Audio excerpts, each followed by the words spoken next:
Assalamualaikum warahmatullahi Lah dong. wabarakatuh. Waalaikumsalam Salam warahmatullahi warahmatullahi wabarakatuh. wabarakatuh. Wabarakatuh. Selamat pagi semuanya. Apa kabar anak-anak ibu hari ini? Alhamdulillah. Alhamdulillah. Alhamdulillah. Alhamdulillah. Anak-anak ibu semuanya dalam keadaan baik dan sehat ya.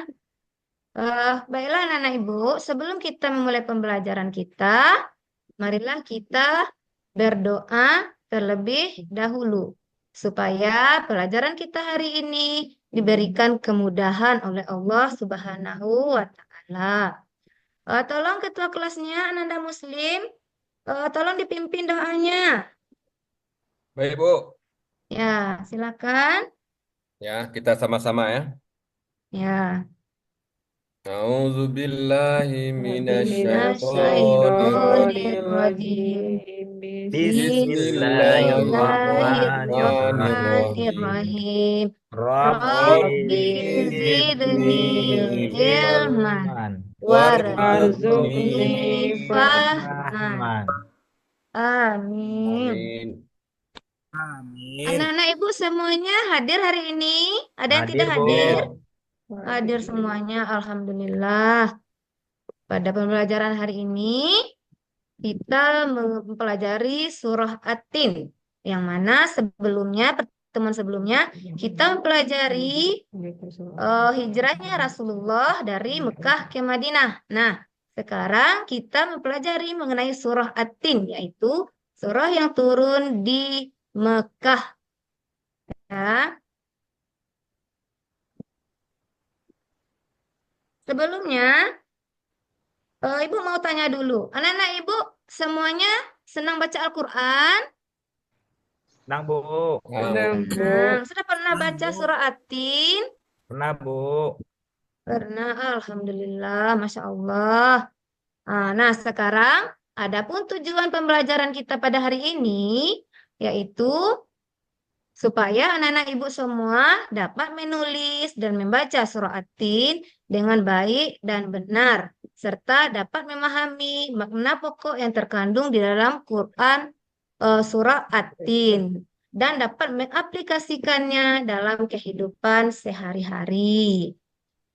Sebelum ibu memberikan penjelasan, marilah sama-sama kita membaca surah At-Tin bersama-sama ya. Dimulai dengan ta'awudz dan bismillah.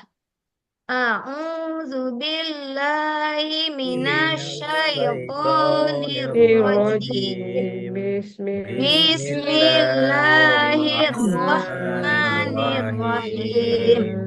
Bismillahirrahmanirrahim. Wattini Zaitun. والزيتون وطور سينين وهذا البلد Baladil الأمين amin.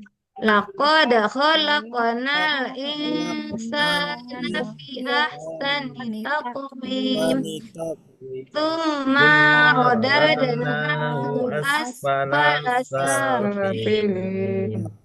إلا الذين آمنوا وعملوا وعملوا الصالحات الصالحات فلهم فلهم أجر غير غير ممنون ممنون. فمن يكذبك بعد بالدين بالدين أليس الله بأحكم الحاكمين. حاكمين.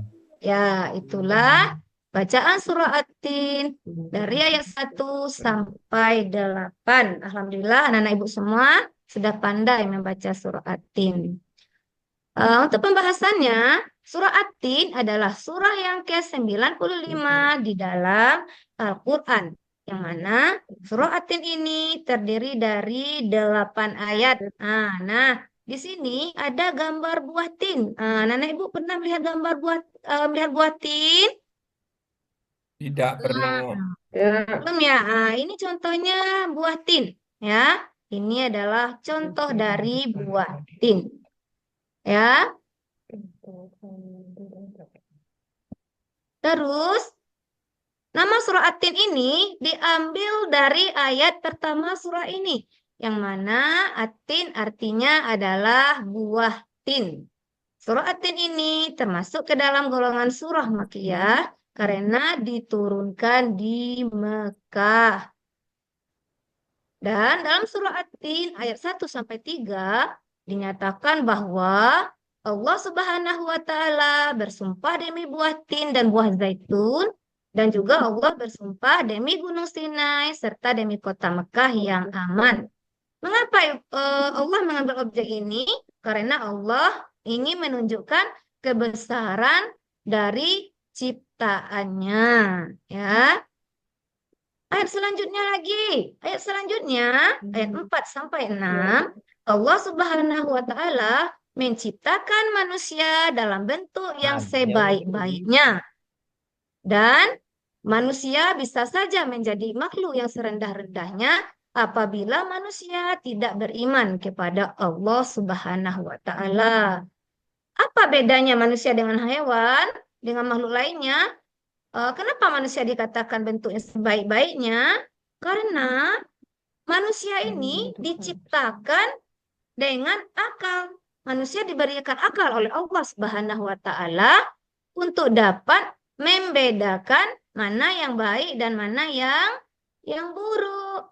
Manusia yang bisa menggunakan akalnya dengan baik, maka manusia itu tergolong ke dalam orang yang sempurna. Namun, apabila kita menggunakan akal pikiran kita dengan hal yang tidak baik, maka disitulah kita bisa menjadi makhluk yang serendah-rendahnya. Contohnya, misalnya, Allah memberi kita tangan. Tangan itu digunakan untuk hal-hal yang baik. Misalnya, membantu orang tua, mencuci piring, menyapu rumah. Misalnya, ada teman yang jatuh, kita bantu. Tangan itu kita gunakan untuk hal yang baik. Maka kita ini tergolong ke dalam manusia yang sempurna atau manusia yang ditinggikan derajatnya oleh Allah karena bisa menggunakan akal kita dalam hal kebaikan. Seterusnya lagi, apabila tangan kita gunakan untuk hal yang tidak baik, misalnya mencubit teman, menonjok teman, itu adalah hal yang tidak baik. Disinilah kita dikatakan manusia yang serendah-rendahnya karena kita tidak bisa menggunakan akal kita dengan baik. Berarti kita tidak mengindahkan apa yang diberikan oleh Allah kepada kita, ya.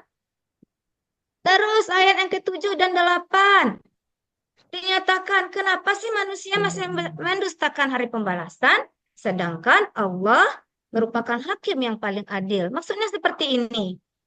Kita tahu mana yang baik dan mana yang buruk, tapi kita masih menggunakan akal kita untuk hal-hal yang buruk, berarti kita sudah tidak mengindahkan apa yang diberikan oleh Allah kepada kita, maka kita akan dibalas dengan neraka oleh Allah Subhanahu wa taala.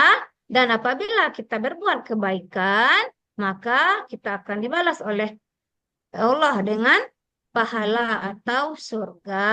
Nah, anak-anak ibu semua mau masuk surga?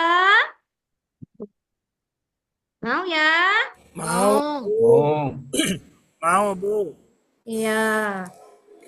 Surga adalah tempatnya orang-orang yang baik. Nah, itulah manusia, Allah membalas semua kebaikan dan keburukan manusia sesuai dengan amal perbuatannya. Disitulah letak keadilan dari Allah Subhanahu wa taala.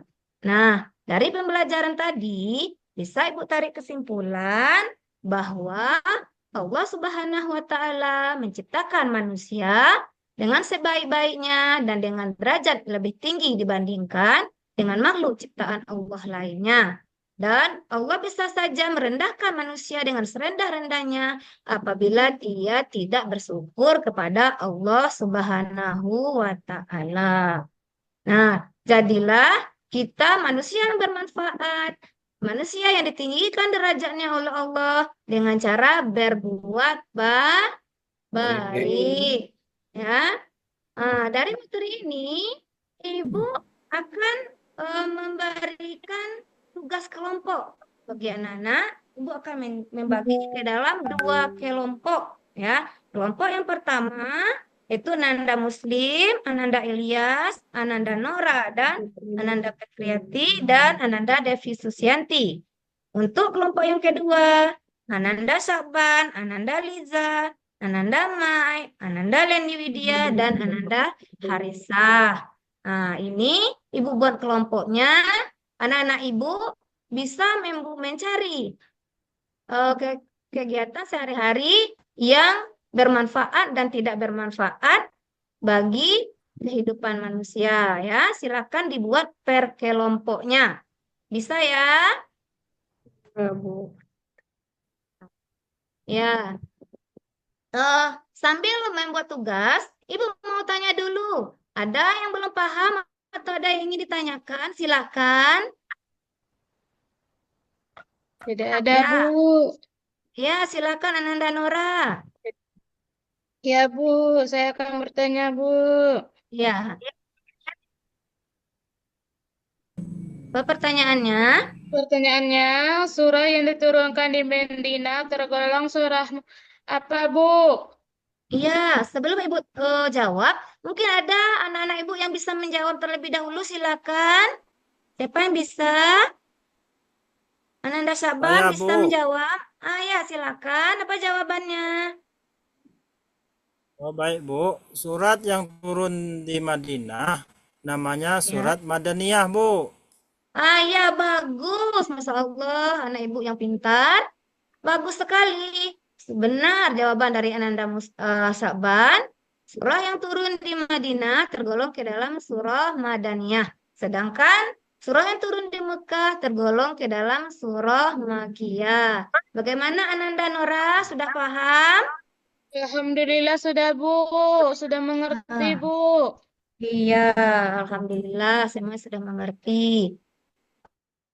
Ada lagi pertanyaan? Sudah mengerti semua ya? Sudah, Bu. Iya, Alhamdulillah, Masya Allah. Baiklah, eh, untuk materi hari ini cukup sampai di sini. Nanti tugasnya dikumpul ya. Setelah selesai dikumpulkan. Iya, Bu. Nah, ya, untuk pembelajaran selanjutnya, pembelajaran berikutnya yaitu mengenai hadis tentang silaturahmi.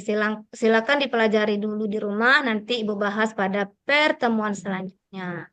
Ya, itu saja materi kita hari ini. Terima kasih atas kebersamaan anak-anak Ibu hari ini. Semoga pembelajaran kita hari ini akan bermanfaat bagi kita semua. Kita tutup dengan membaca hamdalah. Alhamdulillahirabbil Assalamualaikum warahmatullahi wabarakatuh. Waalaikumsalam warahmatullahi wabarakatuh.